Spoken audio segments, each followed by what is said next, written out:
Hi, this is Debbie, and for my Doodling with Debbie feature for Sam Says Stamp this month, I'm taking a look at the new and exclusive Sam Says Stamp Concord and 9 STAMPtember collaboration set, Monster Hugs.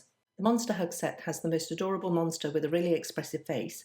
You can stamp his hand separately to be waving or to be holding a banner or balloon, and then there are a variety of sentiments to coordinate.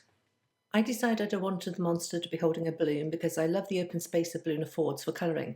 One word of warning though is that these images are a really good size, so to fit the monster and balloon on an A2 card, you want to start stamping the monster near the base of your panel. I'm not the best at lining up images, just as I'm not the best at stamping sentiment straight either. However, I fix any discrepancies with a waterproof marker such as this Pit pen from FABER. I'm using Archer's cold press watercolour card and VersaFine ONYX black ink because I'm going to watercolour this scene. VersaFine is a waterproof ink, and cold press card is my favourite due to the texture and way it holds paint. However, due to the texture, I did have to stamp each part of the image at least twice, sometimes more, to get a clear image. VersaFine is a waterproof ink, however you do need to ensure it's dry before starting to paint or it will smudge. I've used 3M painter's tape to add the card to a board, and this will help prevent it warping if I use a lot of water. To watercolour this little guy, I decided I wanted a muted palette, and I pulled out some swatches I'd made using burnt sienna and various blues. The main swatch along the top is burnt sienna mixed in various quantities with ultramarine blue.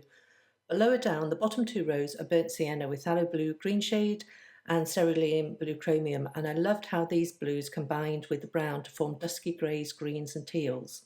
I usually paint from tube paint which has been dried in a palette, but I don't currently have phthalo blue in my setup, and so I added a small dot of each of the colours to a side plate, and this will then act as my mixing plate. And having used this combination, I can see I'm going to have to squeeze in a spot for phthalo blue in my palette moving forward. I added water with a brush and started mixing the three colours together to create a pool of various hues, and I'll be dipping my brush into this puddle of colour throughout the painting. Although I used three colours for my swatch, in actual fact I think I mainly mixed the phthalo blue and the burnt sienna, and the cerulean blue chromium didn't get much of a look in. I've decided that the light source will be coming from the top right, and so my shadows will be on the bottom left. And so I started painting the monster's back and lower legs first with a medium concentration of the paint, and then rinsing my brush to dilute and spread the colour. I'm dipping into different areas of the mixing plate to pick up different hues and dotting those into the wet paint to blend on the surface.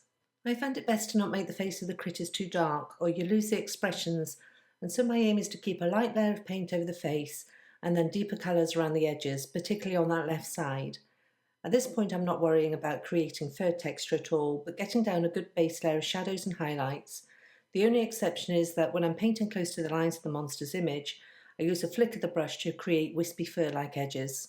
I'm also adding a little more depth of colour below the mouth where there might be shadows cast from his overbite, and also on the underside of his arm holding the balloon.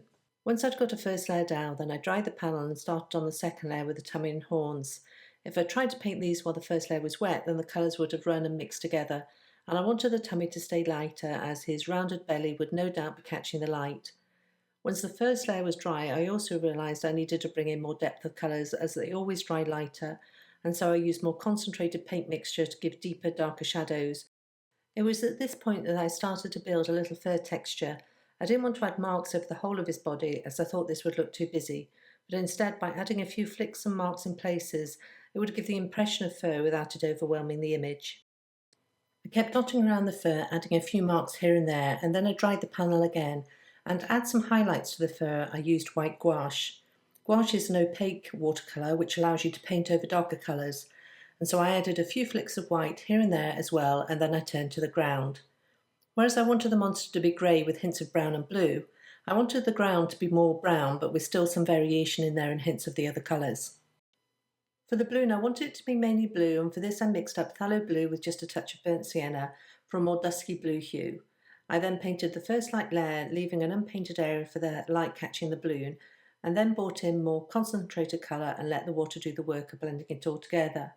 I added more burnt sienna into the shadow area of the balloon, which with the light coming from the top right would be the lower left of the balloon closest to the monster.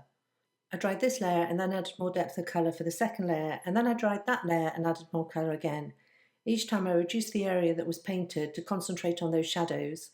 Once I'd painted the balloon though, I now realised that the monster and ground seemed a little wishy-washy in comparison, so I went back in with more concentrated paint mixtures to add depth and balance the colours better. I must admit I love this limited colour palette with knockback muted hues, and I think the overall effect is quite vintage in feel and really suits the expression on this little guy. With the painting finished, I debated whether to add a wash of colour to the background, but instead plumped for some good old splatter. I used some of the same colours and splattered with the blue and brown in a diagonal across the card. I then turned to the Monster Hug stamp set again for the sentiment, and I already knew which one I felt suited this card. With a slightly worried expression, I thought the I'm sorry greeting was perfect, and so I planned on where to stamp that in between the splatter droplets, and used the ruler from Tim Holtz Media Kit to ensure I'd lined it up straight. Once I was happy with the placement, I then stamped the sentiment a few times with VersaFine ONYX black ink to get a good clear impression.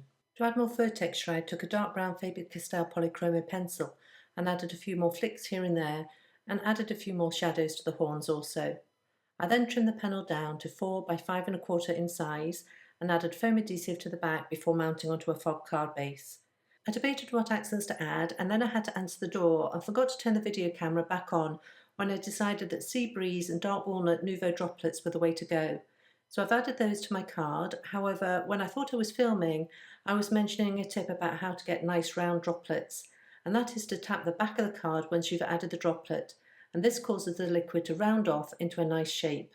So there you have my feeling blue little monster looking slightly worried as he offers a balloon as an apology. Over on the SAMSTEMB blog you'll find more inspiration and details about this cute Monster Hugs STAMPtember set from Concord and 9th, and I'll have a coordinating blog post over at limedesign.com if you want to find out more details about this card. I want to thank you for joining me today, and I'll see you next time.